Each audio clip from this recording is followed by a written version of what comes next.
प्यारे बच्चों, एक बार पुनः कक्षा 10 के विज्ञान विषय की कक्षा में आप सभी का स्वागत है। प्यारे बच्चों, पिछले वीडियो में हमने लवण के बारे में जाना था कि लवण क्या होते हैं और किस प्रकार लवण बनते हैं। आज के इस वीडियो में हम आपको बताएंगे कि लवण कितने प्रकार के होते हैं और उनके आगे के उनके जो गुण हैं वो क्या है, कितने प्रकार के होते हैं, कैसे उनका अन्य के साथ व्यवहार होता है, क्या उनकी केमिकल रिएक्शंस है, रासायनिक अभिक्रिया है। तो आइए हम ज़्यादा समय नष्ट नहीं करते हैं, आपको लवण के प्रकार समझाते हैं। और इससे पहले हम ये ज़रूर कहना चाहेंगे, यदि आपने अभी तक ये चैनल सब्सक्राइब नहीं किया है बच्चों, तो चैनल सब्सक्राइब कर लीजिए, जिससे कि आप विज्ञान विषय के जो पीछे के भी वीडियो आपके रह गए देखने के लिए वो भी अवश्य देख लें। हमने प्रत्येक चैप्टर की अपने इस चैनल पर प्लेलिस्ट बनाई हुई है। अगर आप ये चैप्टर 2 चल रहा है, इसकी पुराने वीडियो पिछले 2 वीडियो देखना चाहते हैं तो आप जो है चैप्टर 2 जो प्लेलिस्ट में चैप्टर 2 बना हुआ है उसमें जाकर के आप पार्ट 1 पहला वीडियो है, पार्ट 2 दूसरा वीडियो और पार्ट 3 जो अभी इससे पिछला वीडियो में डाला था वो हमने उसमें डाला हुआ, उसका लिंक वहाँ पर है, आप उससे उसे देख सकते हैं। और ये आ रहा है आपके सामने पार्ट 4। तो आइए हम देखते हैं लवणों के प्रकार। तो बच्चों, लवणों के प्रकार, आज का विषय हमारा लवणों के प्रकार। जानते कैसे कि लवण, सबसे पहले हम देखते हैं कि सामान्य लवण, जो पहला प्रकार है वह क्या है हमारा, सामान्य लवण। आइए जानते हैं कि सामान्य लवण क्या होते हैं, इसको कैसे समझे कि सामान्य लवण किसे कहेंगे। वे लवण जो अम्ल तथा क्षारक के, अम्ल और क्षारक के, वे लवण जो अम्ल तथा क्षारक के पूर्ण उदासीनीकरण से प्राप्त होते हैं सामान्य लवण कहलाते हैं। परिभाषा बहुत स्पष्ट है, वे लवण जो अम्ल तथा क्षारक के पूर्ण उदासीनीकरण से प्राप्त होते हैं सामान्य लवण कहलाते हैं। दूसरा, और इसको परिभाषित कैसे किया गया, आयनिक सिद्धांत के आधार पर क्या परिभाषा दी गई है सामान्य लवण की, हम उसको भी देखते हैं। ये दूसरी परिभाषा जो आयनिक सिद्धांत के आधार पर है, जो लवण जलीय विलयन में, क्या है, जो लवण जलीय विलयन में एक ही प्रकार के धनायन और या एक ही प्रकार के ऋणायन देते हैं, वे भी सामान्य लवण कहलाते हैं। जैसे उदाहरण के लिए अगर हम इनका उदाहरण देखें तो उदाहरण है बेटा NaCl, जिसके बारे में हमने पहले भी वीडियो में चर्चा की है कि NaCl जो नमक का सूत्र है हमारा, सोडियम क्लोराइड इसका रासायनिक नाम है NaCl, जो अगर हम पानी में बोलते हैं तो क्या होता है बेटा, पानी में बोलने पर सोडियम आयन अलग हो जाते हैं और क्लोरीन आयन अलग होता है। सोडियम आयन धनायन होते हैं और क्लोरीन आयन ऋणायन होते हैं। तो ये धनायन एक ही प्रकार के सभी सोडियम आयन होंगे, ऋणायन एक ही प्रकार के सभी क्लोरीन आयन हैं। तो जो एक ही प्रकार के धनायन और एक ही प्रकार के ऋणायन देते हैं, इसलिए यह सोडियम क्लोराइड कैसा हुआ, सामान्य लवण हुआ। दूसरा उदाहरण है आपके पास Na2SO4 सोडियम सल्फेट, जिसकी हमने कल भी पिछले वीडियो में भी चर्चा की थी। और तीसरा उदाहरण है पोटेशियम नाइट्रेट। ये हमारे और भी बहुत सारे ऐसे उदाहरण हैं जो सामान्य लवण के उदाहरण हैं। अब यहाँ एक चीज़ और समझ लेते हैं कि Na2SO4 का हम उदाहरण लेते हैं कि किस तरह से ये अलग अलग होता है। ये Na2SO4 को जलीय विलयन में अर्थात पानी में घोला जाए, जब हम इसको पानी में घोलते हैं तो क्या होता है कि Na, ये सोडियम धनायन अलग हो जाता है और SO4 ये ऋणायन अलग हो जाता है, अर्थात एक ही प्रकार के धनायन, एक ही प्रकार कौन सा, सोडियम, सोडियम के ही सभी धनायन उसमें होंगे और एक ही प्रकार के ऋणायन अर्थात सल्फेट के ही सभी ऋणायन उसमें होंगे। तो ये हुआ हमारा सामान्य लवण। अब जानते हैं अम्लीय लवण क्या होते हैं बच्चों। अब अम्लीय लवण के बारे में जानते हैं कि अम्लीय लवण किसे कहते हैं।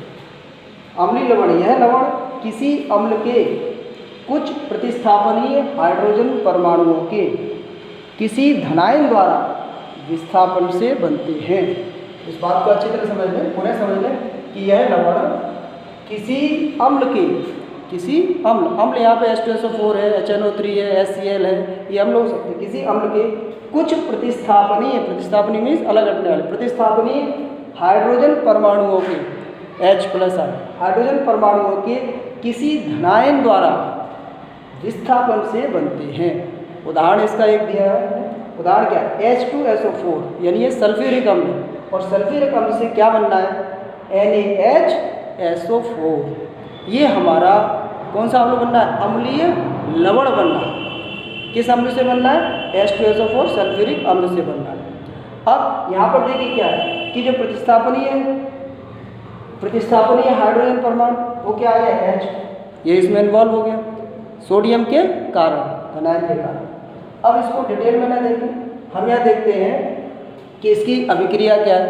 ये जो अम्लीय लवण है इसको अगर पानी में घोला जाए तो क्या रिएक्शन होता है, उसको देखें। NaHSO4 इसको हमने जल में घोला तो क्या होगा कि जब इसे जल में घोलेंगे तो इसमें से सोडियम आयन धनायन अलग हो, H आयन, देखो ये भी धनायन है, यहाँ पर 2 धनायन अलग हो रहे हैं, और तीसरा ये SO4 ऋणायन अलग हो रहा है।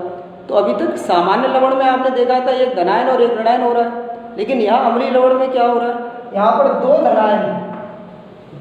धनायन अलग हो रहे हैं और एक ऋणायन SO4 अलग हो रहा है।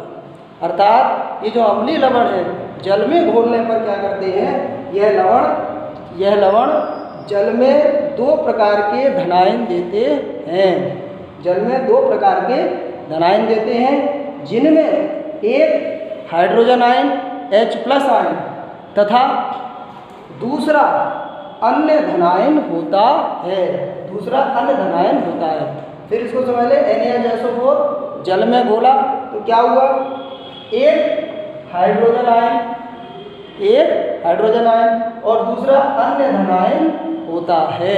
इस प्रकार अम्लीय लवण 2 धनायन देते हैं। बच्चों अब जानते हैं अगला लवण का प्रकार जो है हमारा क्षारकीय लवण, कि क्षारकीय लवण क्या होते हैं। देखिए इसकी परिभाषा को देखते हैं। क्षारकीय लवण, जब किसी क्षारक के समस्त यानी सभी हाइड्रोक्सिल आयन का OH आयन, हाइड्रोक्सिल आयनों का ऋणायनों द्वारा, किसके द्वारा, ऋणायनों द्वारा विस्थापन नहीं होता है तो क्षारकीय लवण बनते हैं, तब क्षारकीय लवण बनते हैं। एक बार पुनः परिभाषा को देखें कि जब किसी क्षारक के समस्त हाइड्रोक्सिल आयन अर्थात OH आयनों का ऋणायनों द्वारा विस्थापन नहीं होता है तो क्षारकीय लवण बनते हैं। उदाहरण इसका क्या है, इसके एग्जाम्पल्स 2 हमने लिखे, FeOH का होल थ्राइस और दूसरा PbOH का होल ट्वाइस। अब जानते हैं लवण का अगला प्रकार जो है हमारा द्विलवण। द्विलवण क्या होते हैं, ये बहुत महत्वपूर्ण है और बहुत इम्पोर्टेंट है। इसमें एक हमने उदाहरण भी दिया है जो आपके लिए आगे के लिए बहुत इम्पोर्टेंट है, उसका सूत्र भी याद करिए, वो क्या है, फिटकरी, आपने नाम भी सुना होगा। फिटकरी क्या है, एक द्विलवण है। कैसे है फिटकरी एक द्विलवण, ये जानते हैं आप। आइए जानते हैं द्विलवण। एक ही प्रकार के 2 सामान्य लवणों के, पुनः समझ लीजिए, एक ही प्रकार के 2 सामान्य लवणों के जलीय विलयनों को किसी विशेष अनुपात में मिलाकर क्रिस्टलित करने पर, क्रिस्टल जानते हैं आप, जैसे चीनी के क्रिस्टल, नमक के क्रिस्टल, जो मिश्री के क्रिस्टल, क्रिस्टलित करने पर एक नए प्रकार का लवण प्राप्त होता है, उस लवण को हम द्विलवण कहते हैं। अब ये द्विलवण कौन सा होता है, मैंने अभी आपको बताया था फिटकरी का नाम। तो अब हम ये जानेंगे फिटकरी एक द्विलवण है, लेकिन ये कैसे प्राप्त होता है इसको समझते हैं। देखिए गौर से, उदाहरण लेते हैं फिटकरी का। फिटकरी बनती कैसे है वो देखते हैं। K2SO4 पोटेशियम सल्फेट, यहाँ जो पहला लवण है क्या बताया था, एक ही प्रकार के 2 सामान्य लवण, तो हम यहाँ 2 सामान्य लवण लेंगे भाई पहले। तो पहला सामान्य लवण हमने क्या लिया, K2SO4 अर्थात पोटेशियम सल्फेट, तथा दूसरा सामान्य लवण क्या है, Al2SO4 का होल थ्राइस एल्यूमिनियम सल्फेट, ये दूसरा सामान्य लवण हो गया। अब इन दोनों सामान्य लवणों का हमें क्या करना है, जलीय विलयन, यानी इन लवणों को किस में घोलें, पानी में, तो क्या बनेगा उससे, जलीय विलयन। तो ध्यान दीजिए, इन दोनों लवणों को उनके अणु द्रव्यमान के अनुपात में, यानी जो घोलने का भी अनुपात है वो क्या होना चाहिए, उनके अणु द्रव्यमान का अनुपात है, और दोनों को हमने अलग अलग जल में घोल लिया तो इनके जलीय विलयन बन गए। जल में घोलकर फिर क्रिस्टलन करने पर, अब क्रिस्टलन क्या है, जल में घोलने के बाद इनका क्रिस्टलन मीन्स इसमें जो पानी है वो सूख जाएगा, क्रिस्टलन, और उसके बाद क्या बनेगा, क्रिस्टल प्राप्त हो जाएंगे हमें, और जो क्रिस्टल प्राप्त होंगे वही हमारे क्रिस्टल किसके होंगे, वो फिटकरी के क्रिस्टल होंगे। कैसे, देखिए ये अभिक्रिया होती है K2SO4 पोटेशियम सल्फेट। अब इस फिटकरी के समीकरण को समझ लीजिए, फिटकरी बनती कैसे है, बहुत इंपॉर्टेंट है बेटा, परीक्षाओं में पूछा जाता है, फर्स्ट ईयर इंटर में आगे भी काम आएगा और कंपटीशन में तो काम आएगा ही आएगा। यहाँ पर समझ लीजिए K2SO4 potassium sulphate plus Al2SO4 का होल थ्राइस एल्यूमिनियम सल्फेट, ये दोनों सामान्य लवण जलीय विलयन है, इसलिए 24H2O पानी है, अब 24H2O 24H2O ये जलीय विलयन है, और ये मिल करके जब इनका क्रिस्टलन हुआ यानी सूखे तो क्या हुआ, दीर्घ निशान, ये अभिक्रिया हुई, क्या बना, फिटकरी। फिटकरी कैसे बनी, ये सूत्र फिटकरी का, ये जो पूरा सूत्र है वो क्या है, फिटकरी का। कैसे याद करेंगे, ये तीनों को इकट्ठा कर देंगे, अपने आप याद हो गया। K2SO4 पोटेशियम सल्फेट, ये पहला पार्ट है एक ही चीज, दूसरा Al2SO4 का होल थ्राइस, ये एल्यूमिनियम सल्फेट दूसरा पार्ट, ये भी इकट्ठा हो गया, देखिए आप, और तीसरा 24H2O ये इकट्ठा हो गया। तो बच्चों ये क्या बन गया हमारा, फिटकरी।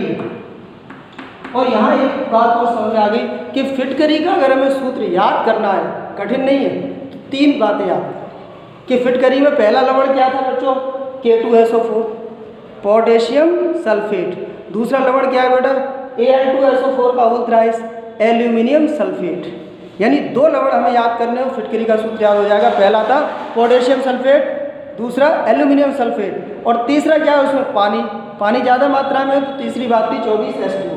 इन तीनों को हम अलग अलग याद कर लेंगे और एक साथ लिख देंगे, तो क्या बन जाएगा हमारा फिटकरी का सूत्र। तो ये था हमारा द्विलवण।